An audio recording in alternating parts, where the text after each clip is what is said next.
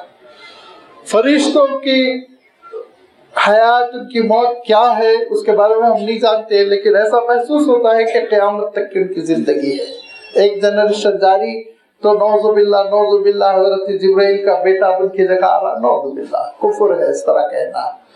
جنوں میں بھی تقریباً یہی معاملہ ہے، لیکن انسان میں کیا ہے؟ انسان میں یہ ہے ایک جنریشن ختم ہوگی دوسری جنریشن آئے گی، باپ چلا جائے گا بیٹا آئے گا، باپ چلا جائے گا بیٹی آئے گی، یہ ہے ایک نسل کے بعد دوسری نسل کا آنا، یہ انسان کی خصوصیت ہے۔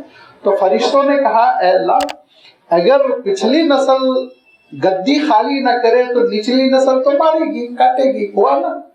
ہوتا ہے نہیں ہوتا؟ اب بھی آپ دیکھ رہے ہیں نا کیسے اگلی نسل کو فارغ کرنے کے لیے کیا کیا کوششیں کی جاتی ہیں، چاہے وہ الیکشن کی صورت ہو، قتل و غارت گیری کی صورت ہو، لیکن ایک دوسرے کو بھگانا، اس کے بعد ان کی گدی پہ آ کے بیٹھنا۔ اور کبھی کبھی تو دنیا میں اتنے افسوسناک واقعات ہوتے ہیں کہ انسانیت شرمندہ ہو جاتی ہے کہ والد صاحب تشریف نے لے جا رہے ہیں ان کے گھر، میرے نام شفٹ نہیں ہو رہا ہے، تو ان کو پھر خاتمہ بالخیر کرنے میں بھی لوگوں نے کسر نہیں اٹھا کر رکھی، کیا کیا حرکتیں کی۔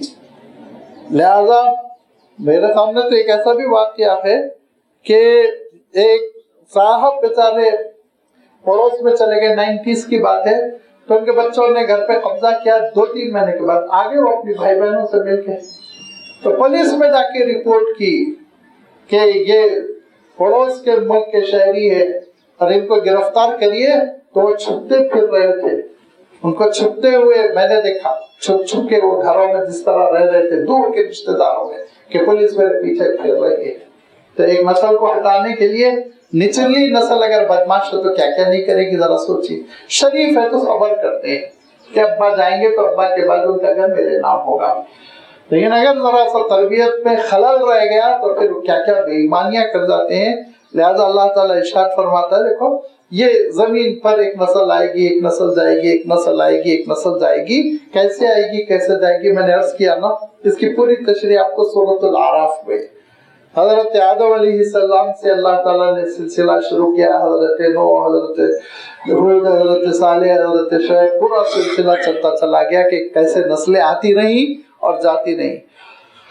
دوسری بات ارشاد فرمایا وہی ہے جس نے تم کو زمین کا خلیفہ بنایا، خلائف الارض۔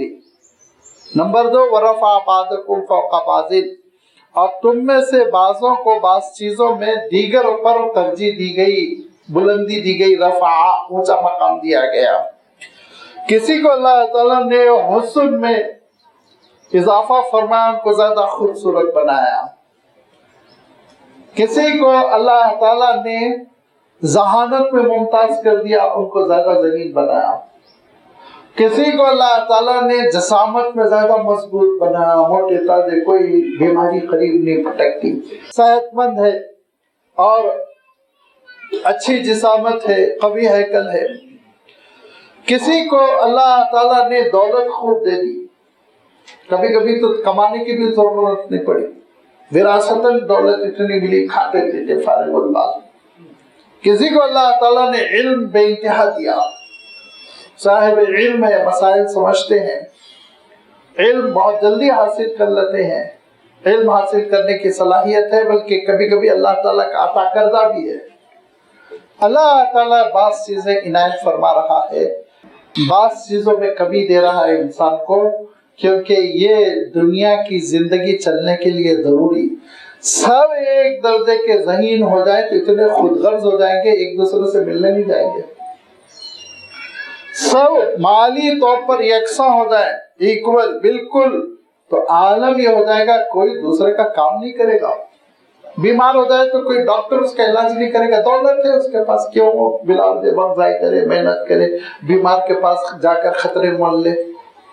لہذا یہ جو اللہ تعالیٰ نے نظام بنایا ہے دنیا کا، اس نظام کے چلانے کے لیے ضروری تھا کہ صلاحیتیں الگ الگ ہوں۔